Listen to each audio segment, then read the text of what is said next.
नमस्कार and welcome to ऋषि ज्ञान। मैं रवीश देव शर्मा। आज हम बात करने वाले हैं अपने बहुत ही important topic founding fathers of sociology.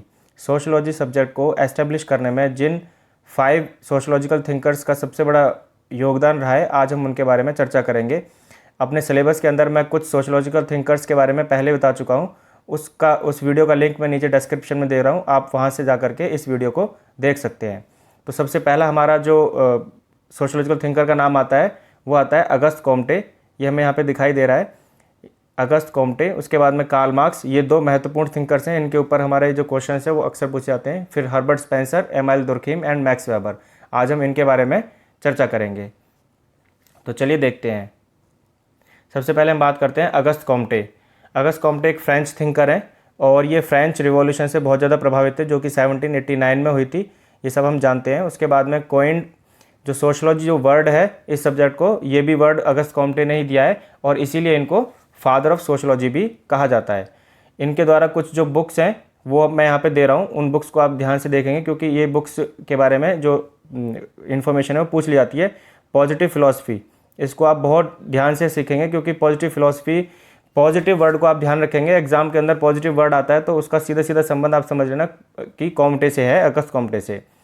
The system of positive polity, religion of humanity, ये इनकी 3 बुक्स हैं जो कि बहुत इंपॉर्टेंट है। रिलीजन ऑफ ह्यूमैनिटी, इसमें इन्होंने रिलीजन के बारे में बताया है कि रिलीजन जो है किस प्रकार से काम करता है।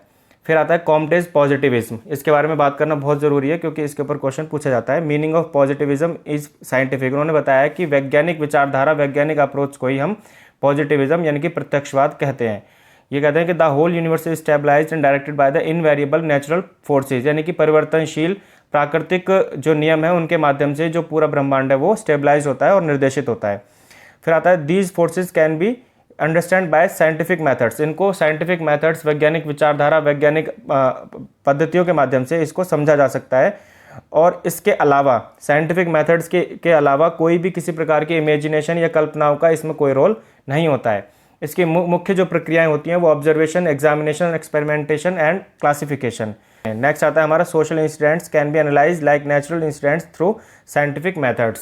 साइंटिफिक मेथड्स के माध्यम से ही हम सोशल इंसिडेंट्स, सोशल घटनाओं के बारे में, सामाजिक घटनाओं के बारे में समझ सकते हैं, जैसे हम नेचुरल घटनाओं के बारे में समझते हैं। नेक्स्ट हमारे आते हैं Karl Marx.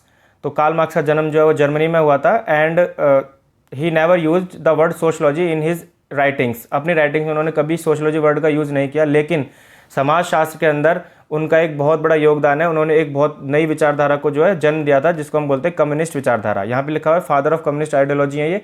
He was keen to change the social virtues of revolution by revolution and aggressive change.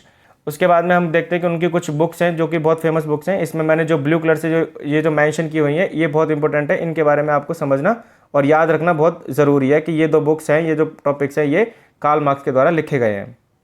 इसके बाद में हमारे आते हैं German ideology, the holy family, the philosophy of poverty, फिर the communist manifesto, the capitalist economic formation, the first world Indian war of independence, capital, a critique of political economy. Next आता है हमारा मार्क्स इंपॉर्टेंट कॉन्सेप्ट्स। मार्क्स के द्वारा जो important concept दिए गए हैं वो कौन कौन से हैं? तो एक है डायलैक्टिकल मटेरियलिज्म, यानी कि भौतिक द्वंद्ववाद।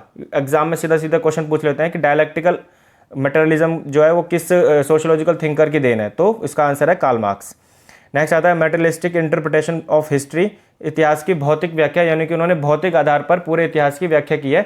इनके बारे में हम डिटेल से आगे की वीडियोज़ में समझेंगे। नेक्स्ट हमारा क्लास एंड क्लास स्ट्रगल, वर्ग एवं वर्ग संघर्ष। इसके बाद में नेक्स्ट हमारा आता है Herbert Spencer.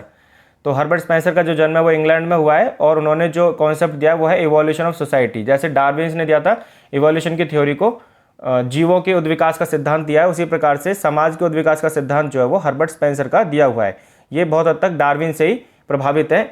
His ideology belongs to human population, division of labour and relation between individual and society, यानी कि इन्होंने जो है ह्यूमन पॉपुलेशन यानी कि जनसंख्या के ऊपर और डिवीजन ऑफ लेबर यानी कि श्रम विभाजन के ऊपर अधिक काम किया है। नेक्स्ट हमारे थे इनकी बुक्स के कुछ नाम मैंने दिए हैं, जैसे सोशल स्टैटिक्स है, the study of sociology, principles of sociology, ये बहुत महत्वपूर्ण बुक है, इसके बारे में आप याद रखेंगे। फिर the man versus the state, ये इनकी कुछ बुक्स हैं जो हमें याद रखनी है। नेक्स्ट आता है he gave an integrated and complete structure of sociology, इन्होंने स्ट्रक्चर ऑफ सोशलॉजी यानी कि समाज शास्त्र को एक स्वरूप देने में और उसकी एक संरचना को इंटीग्रेटेड फॉर्म में रखने का जो सबसे बड़ा कार्य वो हर्बर्ट स्पेंसर ने किया है। He claim that the society is like a super organism which has many organs. उन्होंने ये क्लेम किया था कि जो सोसाइटी है वो एक सिंगल एक कोई एक आइडेंटिटी नहीं है, जबकि ये एक क्या है, एक सुपर ऑर्गेनिज्म की तरह होती है, अधि संगठन कह सकते हैं या एक मानव संरचना कह सकते हैं, जिसके बहुत सारे ऑर्गन्स होते हैं और जो मिल करके एक दूसरे पर डिपेंडेंट होकर के काम करते हैं। फिर नेक्स्ट आता है हमारा एमाइल दुर्खाइम। एमाइल दुर्खाइम एक फ्रेंच सोशोलॉजिस्ट हैं और वो जो है अगस्त कॉम्टे के बहुत हद तक फॉलोवर कहे जाते हैं। उन्होंने सोशलॉजी को एस्टेब्लिश करने में एक इंडिपेंडेंट और साइंटिफिक सब्जेक्ट की तरह उन्होंने बहुत काम किया है। उनकी कुछ बुक्स हैं जो कि हमें याद रखनी चाहिए, जैसे division of labour in society, the rules of sociological method, suicide, elementary forms of religious life, education and society, sociology and philosophy, professional ethics and civil morals. Next आता है हमारा इंपॉर्टेंट वर्क बाय हिम। उन्होंने क्या important कार्य किए हैं sociology के field में? तो sociology is all about to study about social facts. उन्होंने एक बहुत ही महत्वपूर्ण एक कॉन्सेप्ट दिया है सोशल फैक्ट का। एग्जाम में क्वेश्चन आता है कि सोशल फैक्ट का कॉन्सेप्ट किसने दिया है, तो उसका आंसर आएगा एमाइल दुर्खाइम। तो वो सोशल फैक्ट हैं क्या, जिनको हम हिंदी में सामाजिक तथ्य बोलते हैं।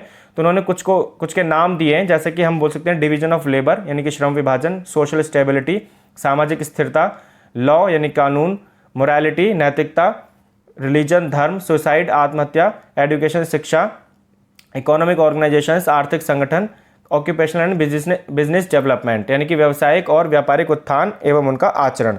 तो ये कुछ सोशल फैक्ट्स हैं जो कि हमारी सोसाइटी के नॉर्म्स को बहुत हद तक कंट्रोल करते हैं या उनको निर्धारित करते हैं। तो इनके बारे में हमें पता होना चाहिए। इसमें जो बहुत महत्वपूर्ण है सुसाइड के ऊपर, division of labour in society के ऊपर और religious life, elementary forms of religion, इसको हम आगे इसके बारे में भी डिटेल से पढ़ेंगे ताकि क्योंकि इसके अंदर जो भी क्वेश्चन आते हैं उसको हम डिस्कस कर सकें।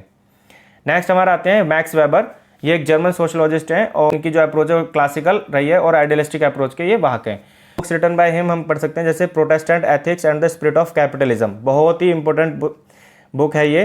प्रोटेस्टेंट एथिक्स एंड कैपिटलिज्म, ये क्रिश्चियनिटी में प्रोटेस्टेंट को फॉलो करने वाले थे और इन्होंने कॉन्सेप्ट दिया है कि प्रोटेस्टेंट रिलीजन जब से उभरा है तब से हम ये देखते हैं कि जो यूरोप था वो उसके अंदर बहुत तेज़ी से डेवलपमेंट, बहुत सारे कारखाने, बिजनेस इत्यादि का जो आरंभ हुआ था वो इसी कारण से हुआ क्योंकि लोग प्रोटेस्टेंट धर्म को फॉलो करना शुरू कर दिया था।